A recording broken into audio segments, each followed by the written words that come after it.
Our next inductee this evening, from Cincinnati, Ohio, please welcome Dan Hoard.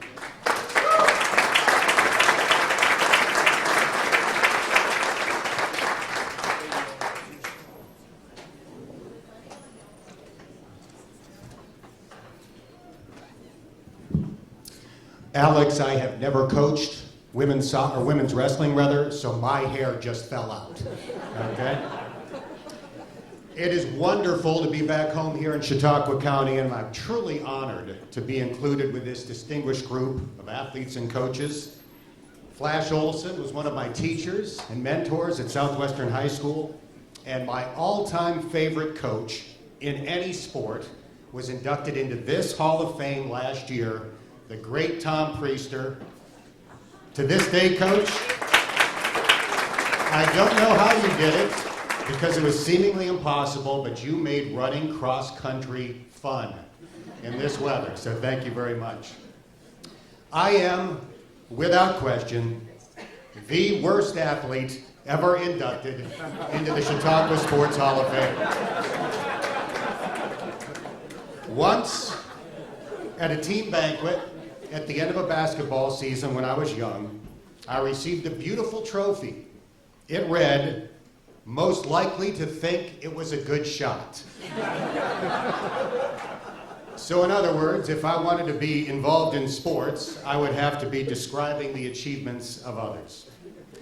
My love of sports came from my father, Larry Hoard, who is here tonight. Dad, if you could wave to the audience, please.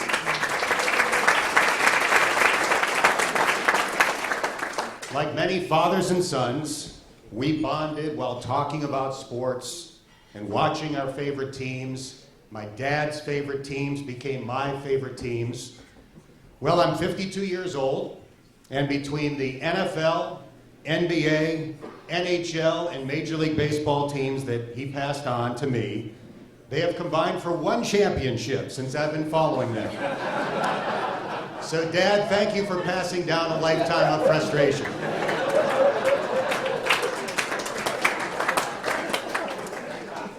My father is also indirectly responsible for me getting into sports broadcasting. For many years, my dad owned and operated the Upholsterers of Jamestown. Perhaps some of you still have a chair or a sofa that my father repaired many years ago. I worked for him one summer.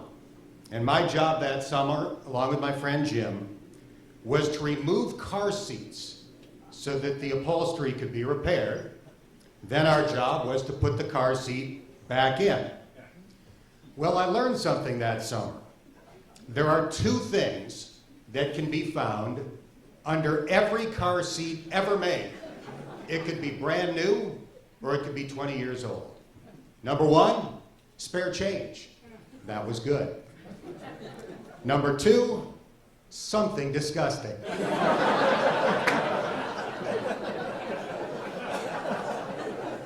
From moldy food to fossilized dirty diapers. My reaction exactly. In any case, if you can picture that job, removing car seats is back-breaking work. They are very heavy, and you are operating hunched over in a confined space.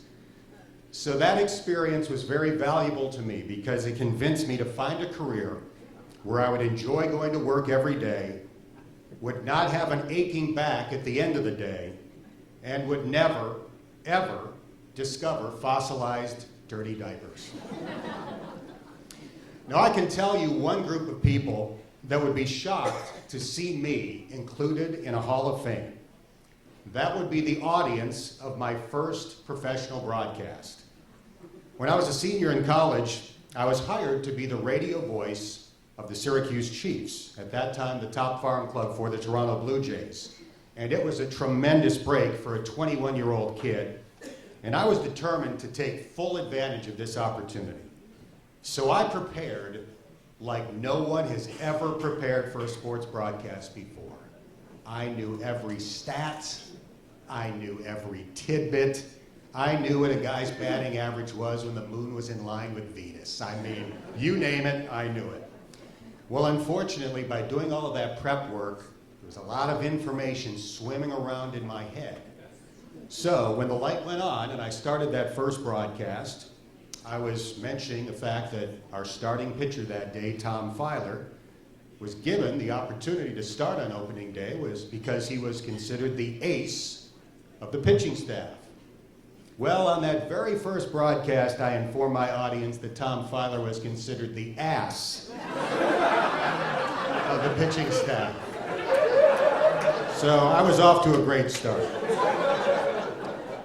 A few innings later, when it came time to change pitchers, one of our relievers, Don Gordon, began getting ready down in the bullpen. So I could have informed the audience that Don Gordon was throwing in the bullpen, or I could have informed the audience that Don Gordon was warming up in the bullpen. But instead, I combined those two phrases and told the audience that Don Gordon was now throwing up in the bullpen. So I had to clarify that he was not getting ill, even though I apparently was.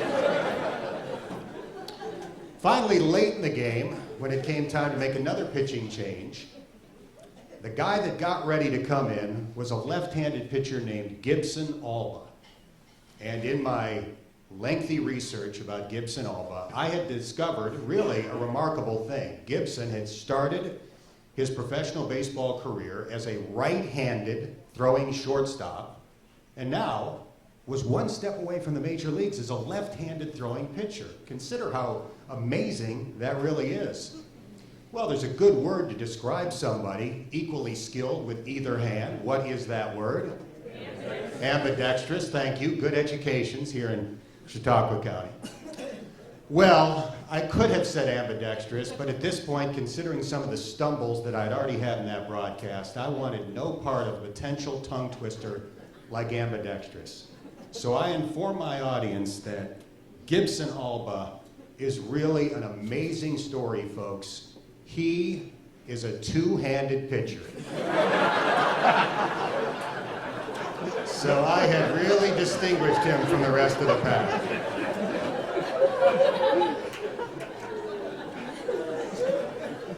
We are all a product of where we were raised, and I know how lucky I am to be from Chautauqua County. I want to thank you from the bottom of my heart for this honor, because no matter what stadium or broadcasting booth I have the good fortune to call a game from, the rest of my career, this will always be home. Thank you very much.